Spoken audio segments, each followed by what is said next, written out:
This treatise regards the state from the sociological standpoint only, not from the juristic sociology. As I understand the word, being both a philosophy of history and a theory of economics, our subject is to trace the development of the state from its socio-psychological genesis up to its modern constitutional form. After that, we shall endeavor to present a well-founded prognosis concerning its future development. Since we shall trace only the state's inner essential being, we need not concern ourselves with the external forms of law under which its international and international life is assumed. This treatise, in short, is a contribution to the philosophy of state development, but only insofar as the law of development here traced from its generic form affects also the social problems common to all forms of the modern state. With this limitation of treatment in mind, we may at the outset dismiss all received doctrines of public law. Even a cursory examination of the conventional theories of the state is sufficient to show that they furnish no explanation of its genesis, essence, and purpose.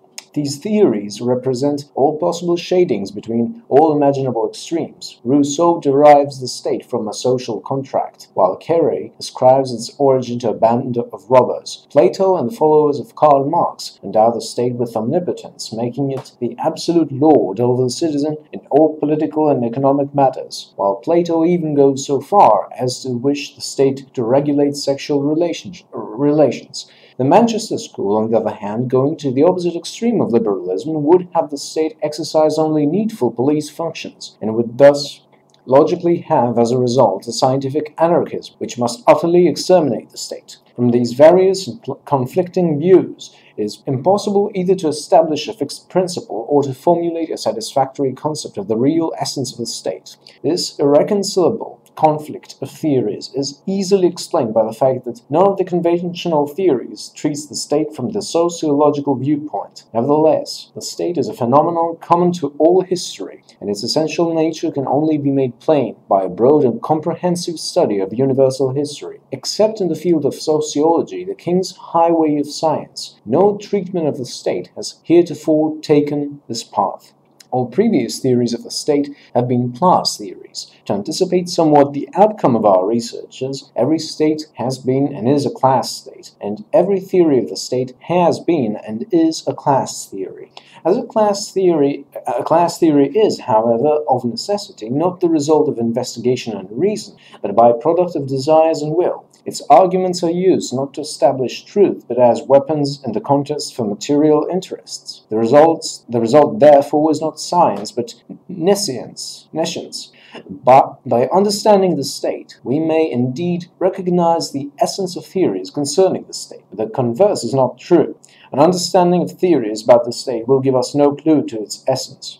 The following may be stated as a ruling concept, especially prevalent in university teaching, of the origin and essence of the state. It represents a view which, in spite of manifold attacks, is still affirmed. It is maintained that the state is an organization of human community life, which originates by reason of social instinct, implanted in men by nature, Stoic doctrine, or else is brought about by an irresistible impulse to end the, quote, war of all against all, close quote, and to coerce a savage who opposes organized effort to a peaceable community life in place of the antisocial struggle in which all budding shoots of advancement are destroyed, Epicurean doctrine.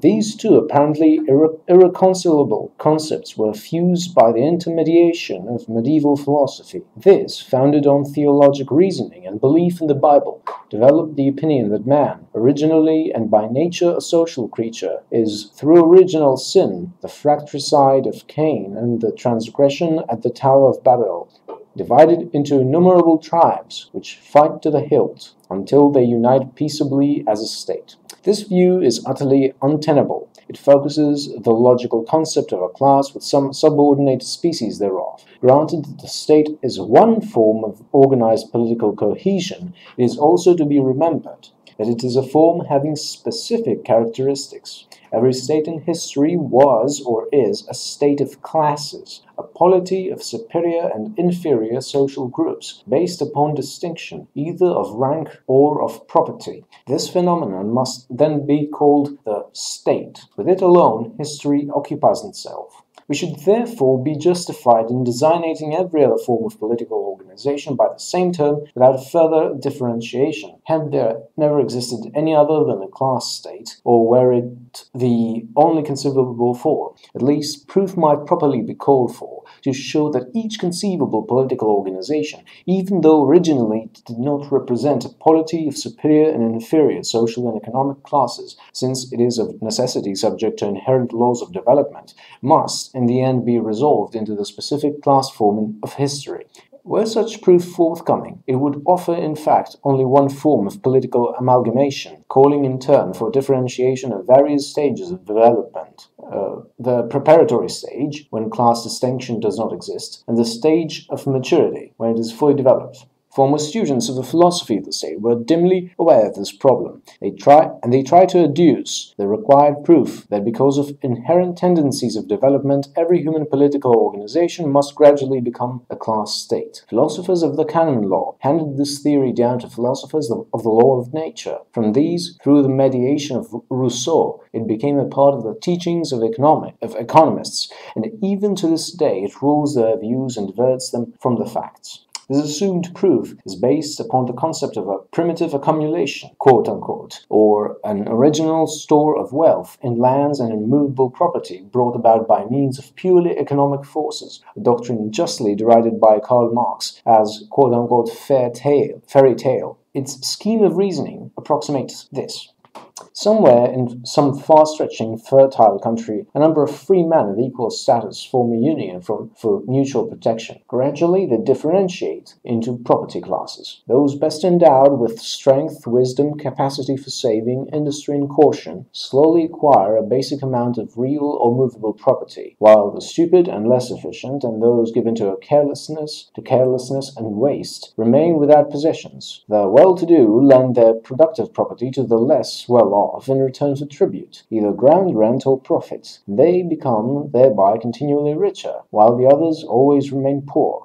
These differences in possession gradually develop social class distinctions, since everywhere the rich have preference, while they alone have the time and the means to devote public affairs and to turn the laws administered by them to their own advantage. Thus, in time, there develops a ruling and property-owning state and a proletariat, a class without property. The primitive state of free and equal fellows becomes a class state by an inherent law of development, because in every conceivable mass of men there are, as may readily be seen, strong and weak, clever and foolish, cautious and wasteful ones. This seems quite plausible, and it coincides with the experience of our daily life. It is not at all unusual to see an especially gifted member of the lower class rise from his former surroundings and even attain a leading position in the upper class, or conversely, to see some spendthrift or weaker member of the higher group lose his class, quote-unquote, and drop into the proletariat. And yet, this entire theory is utterly mistaken. It is a, quote, fairy tale, unquote, or it is a class theory used to justify the privileges of the upper classes. The class state never originated in this fashion, and never could have so originated.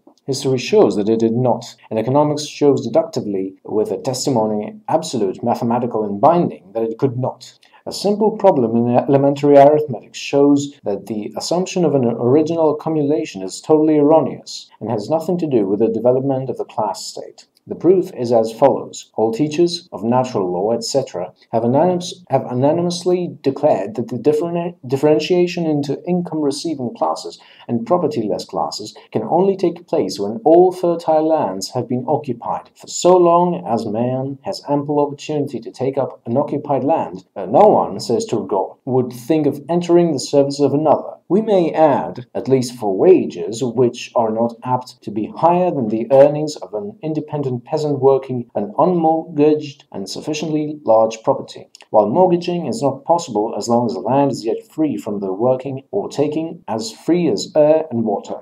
Matter that is obtainable for the taking has no value that enables it to be pledged, since no one loans on things that can be had for nothing.